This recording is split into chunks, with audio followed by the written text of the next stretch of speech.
क्या होगा जब कीरा खुद को पकड़ने के लिए एक परफेक्ट ट्रैप बनाए?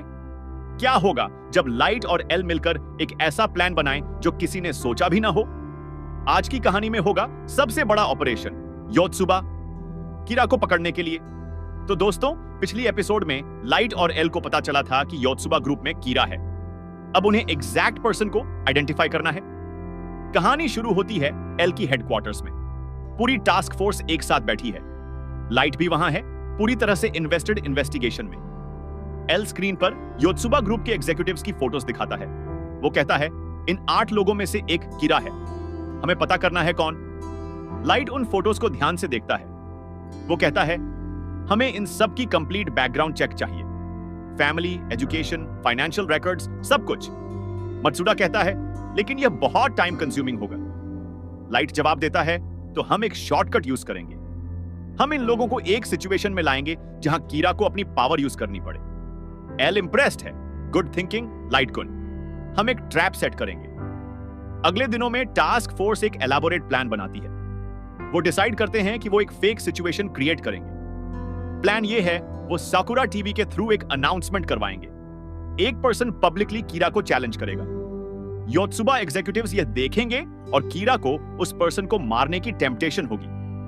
लाइट कहता है, लेकिन हमें असली पर्सन रिस्क में नहीं डाल सकते, हमें एक एक्टर यूज करना होगा। एल एग्री करता है। वो एक प्रोफेशनल एक्टर को हायर करते हैं जो टीवी पर कीरा को चैलेंज करेगा। उधर योत्सुबा ग्रुप के ऑफिस में एग्जीक्यूटिव्स अपनी सीक्रेट मीटिंग कर रहे हैं। वो डिस्कस कर रहे हैं कि किस कॉम्पिटिटर को नेक्स्ट एलिमिनेट करना है। उनमें से एक पर्सन है क्योस्के हिगुची। वो सबसे ज्यादा एग्रेसिव है। वो कहता है, हमें जल्दी एक्शन लेना होगा, कंपटीशन बढ़ रहा है। दूसरे एग्जीक्यूटिव्स थोड़े नर्वस हैं। एक कहता है, लेकिन हिगुची, क्या यह सेफ है? पुलिस इन्वेस्टिगेशन तो हो रही है। हिगुची कॉन्फिडेंट है, कोई हमें नहीं पकड़ सकता, कीरा की पावर अनस्टॉपेबल है। यह डायलॉग टास्क फोर्स सुन रही है क्योंकि उन्होंने बग्स लगा रखे हैं। लाइट एक्साइटेड होकर कहता है, हिगुची, उसने कीरा की पावर का मेंशन किया, वो सस्पिशियस है। एल कहता है, हाँ, लेकिन अभी यह कंफर्म नहीं है, हमें सॉलिड प्रूफ चाहिए। अगली सीन में साकुरा टीवी पर वो फेक अनाउंसमेंट ब्रॉडकास्ट होती है। एक पर्सन टीवी पर आता है और कहता है, मैं कीरा को चैलेंज करता हूं, अगर कीरा सच में एग्जिस्ट करता है तो मुझे मार के दिखाए। पूरी जापान में यह ब्रॉडकास्ट दिखता है। योत्सुबा एग्जीक्यूटिव्स भी यह देखते हैं। हिगुची इमीडिएटली रिएक्ट करता है। वो कहता है, यह पर्सन कीरा को इंसल्ट कर रहा है, इसे एलिमिनेट करना होगा।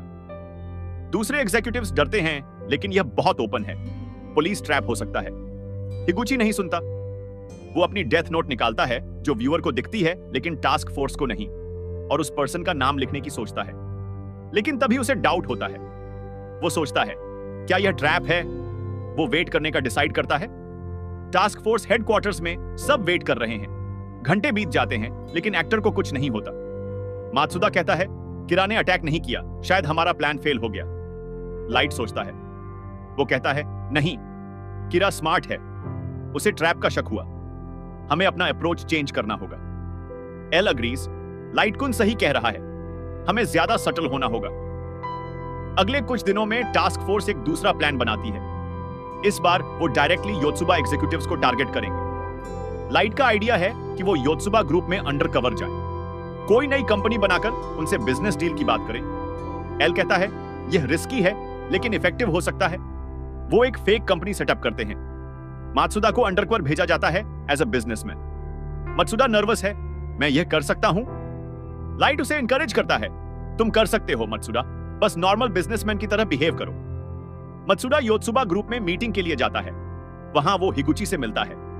हिगुची बहुत एरोगेंट है। मीटिंग के दौरान मात्सुदा डिलिबरेटली योत्सुबा ग्रुप को चैलेंज करता है। वो कहता है, हमारी कंपनी तुम्हारी बिगेस्ट कॉम्पिटिटर बन सकती है। हिगुची को यह पसंद नहीं आता। मीटिंग खत्म होने के बाद वो अकेले में सोचता है, इस मात्सुदा को एलिमिनेट करना होगा। टास्क फोर्स ये सब मॉनिटर कर रही है। लाइट कहता है, परफेक्ट, अब हिगुची को मात्सुदा को मारने की मोटिवेशन है। अगर मात्सुदा को कुछ होता है तो हम कंफर्म कर सकते हैं कि हिगुची कीरा है। लेकिन ऑब्वियसली वो मात्सुदा को एक्चुअली डेंजर में नहीं डालना चाहते, इसलिए वो एक और लेयर प्लान करते हैं। अगली रात टास्क फोर्स एक फेक न्यूज ब्रॉडकास्ट करवाती है। न्यूज में बताया जाता है कि मात्सुदा की कंपनी ने ह्यूज सक्सेस अचीव की है और वो योत्सुबा ग्रुप का बिगेस्ट थ्रेट बन गई है। हिगुची ये न्यूज देखता है। वो फ्रस्ट्रेटेड हो जाता है, वो अपनी डेथ नोट लेता है। रयुक जो हिगुची के साथ है हंसता है, तुम इस मात्सुदा को मारोगे? हिगुची कहता है, हाँ, यह जरूरी है बिजनेस के लिए। वो मात्सुदा का नाम लिखने वाला होता है, लेकिन तभी उसे एक कॉल आता है। दूसरे योत्सुबा एग्जीक्यूटिव्स ने उसे रोका। वो कहते हैं, हिगुची रुको, यह बहुत ऑब्वियस होगा, पुलिस को शक हो जाएगा। हिगुची रिलेक्टेंटली रुक जाता है। टास्क फोर्स इस कॉन्वर्सेशन को सुन रही है। एल कहता है, हिगुची डेफिनेटली सस्पिशियस है, लेकिन हमें उसे रेड हैंडेड पकड़ना होगा। लाइट एक और प्लान सजेस्ट करता है। वो कहता है, हम मीसा का यूज कर सकते हैं। सबको सरप्राइज होता है। एल पूछता है, मीसा कैसे? लाइट एक्सप्लेन्स करता है, मीसा एक फेमस पर्सनालिटी है।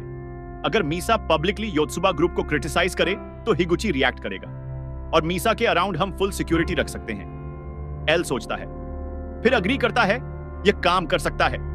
वो मीसा को बुलाते हैं। मीसा को भी अपनी डेथ नोट मेमोरीज याद नहीं है। वो एक नॉर्मल मॉडल है अब। एल उसे सिचुएशन एक्सप्लेन करता है। मीसा सन, हमें तुम्हारी मदद चाहिए कीरा को पकड़ने में। मीसा थोड़ी स्केयर्ड है, लेकिन यह डेंजरस नहीं होगा। लाइट उसे अश्योर करता है, हम तुम्हारी पूरी सिक्योरिटी का ध्यान रखेंगे, ट्रस्ट मी। मीसा लाइट को देखती है। कुछ सेकंड्स के लिए उसे अजीब फीलिंग होती है, जैसे वो लाइट को जानती है, लेकिन वो यह फीलिंग एक्सप्लेन नहीं कर पाती। वो अग्री कर लेती है, ठीक है, मैं मदद करूंगी। अगले दिन मीसा एक टीवी शो में अपीयर करती है। शो में वो कैजुअली मेंशन करती है, मुझे योत्सुबा ग्रुप की बिजनेस प्रैक्टिसेस पसंद नहीं है, वो बहुत शेडी लगती हैं। यह स्टेटमेंट नेशन वाइड ब्रॉडकास्ट होता है। हिगुची यह देखता है और फ्यूरियस हो जाता है। वो अपने रूम में अकेला है। वो डेथ नोट खोलता है और मीसा का नाम लिखने की सोचता है। रियुक कहता है, तुम एक सेलिब्रिटी को मारोगे? यह बहुत रिस्की है। हिगुची कहता है, मुझे फर्क नहीं पड़ता, कोई भी योत्सुबा ग्रुप को इंसल्ट नहीं कर सकता। वो मीसा का नाम लिखने वाला होता है, लेकिन तभी उसे याद आता है कि सेलिब्रिटीज को मारना बहुत अटेंशन अट्रैक्ट करेगा। वो फ्रस्ट्रेटेड होकर नोटबुक बंद कर देता है। टास्क फोर्स डिसअपॉइंटेड है। लाइट कहता है, हिगुची बहुत केयरफुल है, हमें उसे ऐसी सिचुएशन में लाना होगा जहां उसे अपनी पावर यूज करनी ही पड़े। एपिसोड के अंत में लाइट और एल रात में साथ बैठे हैं। दोनों चुप हैं, प्लान के बारे में सोच रहे हैं। एल सडनली कहता है, लाइट गुन, तुम्हारी स्ट्रेटेजिक थिंकिंग बहुत इंप्रेसिव है, तुम एक ब्रिलियंट डिटेक्टिव बन सकते हो। लाइट मुस्कुराता है, थैंक्स रियुजाकी, तुम्हारे साथ काम करना मुझे अच्छा लग रहा है। एल भी मुस्कुराता है। दोनों के बीच जेन्युइन रिस्पेक्ट डेवलप हो रही है। लास्ट सीन में हिगुची अपने ऑफिस में बैठा है। वो अपनी डेथ नोट को देखता है। उसके चेहरे पर टेंशन है। वो सोचता है, पुलिस मुझे पकड़ने की कोशिश कर रही है, मुझे सावधान रहना होगा। एपिसोड यहीं खत्म होता है टेंशन के साथ। तो दोस्तों, ये थी डेथ नोट एपिसोड 18 की पूरी कहानी। लाइट और एल ने हिगुची को ऑलमोस्ट पकड़ लिया है, लेकिन हिगुची भी बहुत केयरफुल है। क्या टास्क फोर्स फाइनली उसे रेड हैंडेड पकड़ पाएगी? क्या लाइट को अपनी पुरानी मेमोरीज वापस आएंगी? अगले एपिसोड में होगा फाइनल शोडाउन।